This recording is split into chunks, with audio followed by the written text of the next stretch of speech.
29টা আসন পেয়েছে তৃণমূল কংগ্রেস মমতা ব্যানার্জির নেতৃত্বে, অভিষেক ব্যানার্জি সেনাপতি। 13 জন রাজ্যসভায়, 42 জন ভারতবর্ষের সংসদে, 29 জন লোকসভায়। একটা আত্মসমালোচনার জায়গা আছে।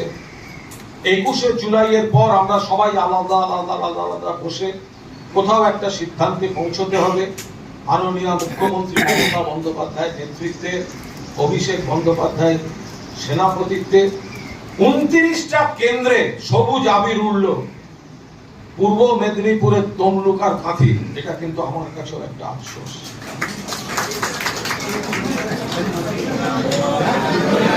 কোনো কথা হবে না, একটা আওয়াজ হবে না, যা বলবো শুধু আমি বলবো। অন্য যার বলার ঠিক ফোরাম তৈরি হবে, সেখানে আলোচনা হবে। এর বাইরে কোনো হাততালিও পড়বে না, কোনো কমেন্ট হবে না। পঞ্চায়েত নির্বাচন পর্যন্ত আমরা চেষ্টা করেছি সবাই, লোকসভা নির্বাচনেও সুদক্ষভাবে চেষ্টা হয়েছে, কিন্তু আমাদের আত্মসমালোচনার জায়গা আছে। পূর্ব মেদিনীপুর একটা ঐতিহ্যশালী জায়গা। ফিরোজা বিবি শহীদ মাতা আমাদের এখানকার বিধায়ক। পূর্ব মেদিনীপুর, এপাশে তমলুক, ওপাশে কাঁথি। আমি ব্যক্তিগতভাবে মনে করি দুটো আসনই এবার আমাদের জেতা উচিত ছিল। আমি আবার বলছি, শুভেন্দু অধিকারী আমাদের সঙ্গে বিশ্বাসঘাতকতা করে গেছেন, তার সমালোচনা আমরা করি। শুভেন্দুর সমালোচনা পরে করবেন, আগে আমাদের ঘর সামলাতে হবে, আমাদের নিজেদের ব্যর্থতা দেখতে হবে। যদি সবাই এত বড় বড় নেতা, কেন জেতা হলো না দুটো আসন? কিসের জন্য জেতা হয়নি দুটো আসন? মমতা ব্যানার্জি কোনো খামতি রাখেননি, অভিষেক ব্যানার্জি কোনো খামতি রাখেননি। কেন এই সিট দুটো জেতা হয়নি? কেন কেন কেন জেতা হয়নি? কোথায় বাধা ছিল? আমাদের এই ভুলগুলো বের করতে হবে। কন্যাশ্রী চলছে, লক্ষ্মীর ভান্ডার চলছে, যে 29টা আসন জিতেছে সেখানে যা যা স্কিম চলে সেগুলো পূর্ব মেদিনীপুরের দুটো আসনেও হয়েছে, তাহলে আমরা বার করতে পারিনি কেন? মমতা দি তো সরকারের কাজে খামতি রাখছেন না, অভিষেক তো পৃষ্ঠপোষকতায় দলকে সাজাতে কোনো খামতি রাখেননি। তাহলে কিছু কিছু জায়গায় আমাদের ভুল হচ্ছে, আমাদের কোথাও ভুল হয়েছে। আমি ঠিক না আপনি ঠিক, এই করতে করতে আমরা খাল কেটে কুমির এনে ফেলেছি। এই ইগো রাখা যাবে না।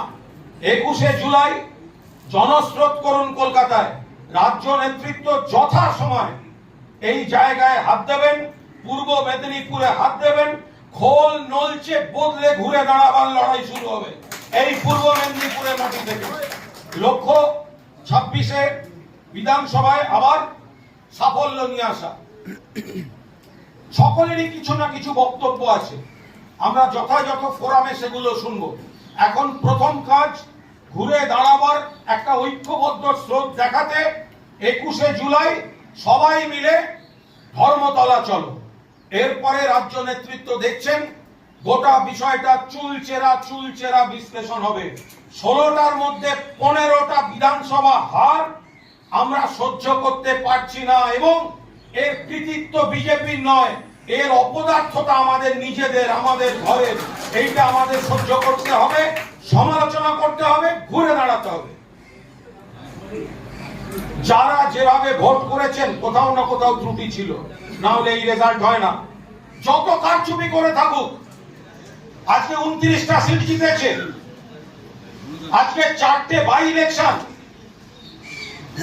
যতই বাই ইলেকশন বলুন, তৃণমূল পরিবার ঐক্যবদ্ধ হয়ে এক হয়ে লড়েছিল, তাই বিজেপি যেটা 3টে আসন মমতা ব্যানার্জি, অভিষেক ব্যানার্জির প্রার্থীরা জিতে এনেছেন। আর মানিকতলার রেকর্ড ভোট 62-63 ভোটে আমরা জিতিয়ে বিজেপির মুখের উপর ছামা ঘষে দিয়েছি। সেটা পূর্ব মেদিনীপুরে হতো, পূর্ব মেদিনীপুরে সম্ভব। কেউ এতটুকু মনোবল হারাবেন না। শুধু মাথায় রাখুন, আমাদের শত্রু বিজেপি, আমাদের শত্রু বিজেপির নেতারা, সিপিএম এর নেতারা, কিন্তু তাদের সমালোচনা করার আগে আমাদের ঘরের সমালোচনা আলোচনা করতে হবে। একটা হোয়াটসঅ্যাপ পাঠিয়ে দিলাম, ও অমুকের লোক, আবার তার অন্য গোষ্ঠী আর একটা হোয়াটসঅ্যাপ পাঠালো, ও তার লোক, এই করে ওয়ার্ড জেতা যাবে না, এই করে এলাকা জেতা যাবে না। সকলে মিলে কাঁধে কাঁধ মিলিয়ে আর রাজ্য নেতৃত্ব যতটা পাচ্ছেন নজর রাখছেন, বাকিটা তো আপনারাই সব। আপনাদের ডে টু ডে কাজে কেউ নাক গলাচ্ছে না, আপনার এরিয়ার কাজে কেউ নাক গলাচ্ছে না। সেই জায়গাটা সকলকে নিয়ে চলতে হবে, নইলে একটা 21শে জুলাইয়ের ঐতিহাসিক সমাবেশ আর তারপর এলাকায় যদি আমি শুধু আমার 4 জনকে নিয়ে চলবো আর অন্য ফুটপাতে 16 জন আর একদিকে চলবে, এইভাবে চললে কিন্তু জেলা রিকভার হবে না। জেলা রিকভার করতে গেলে রেজাল্টটা কি হবে? আপনি বলবেন আপনার এলাকায় বড়, আমি বলবো আমার এলাকায় বড়, আর রেজাল্ট বলবে 16টার মধ্যে 15টায় হেরেছি। মানিজ্য থাকবে? তবে জেলার মানিজ্য রাখতে হবে। সব মিলিয়ে এতজন সিনিয়র আছেন, আপনারাই পারবেন, আপনারাই করবেন। রাজ্য নেতৃত্ব যথাযথভাবে সহযোগিতা করবে। ফলে কোনো অবস্থায় কোনো হতাশার কারণ নেই। যারা তৃণমূলের কাজ করতে চাইছে তাদের করতে দিন, এমন ভাবে চলুন যা করবেন দিনের আলোয় করুন। একই পরিবারের কেউ গিয়ে তৃণমূল প্রার্থীকে ফুলের তোড়া দেবে, তার আর একজন গিয়ে সিপিএম প্রার্থীকে দেবে, আর একজন গিয়ে বিজেপি প্রার্থীকে দেবে, এভাবে বিশ্বাসযোগ্য নেতৃত্ব হতে পারে না, এভাবে হতে পারে না। যা হবে খোলাখুলি হবে, সামনাসামনি হবে। মমতাদির ছবি, অভিষেকের ছবিকে সামনে রেখে হবে। সামনে 26-এর নির্বাচন আসছে, 16-এ 15 ছিল, ওটা উল্টে 15 তৃণমূল, 1 বিজেপি করতে হবে। সেই লড়াইটা 21শে জুলাইয়ের জনসমুদ্র থেকে শুরু করতে হবে। দেখুন, কোনো কিছুই শেষ বলে কিছু হয় না। একটা খারাপ হয়েছে, সেটাকে ভালো করতে হবে।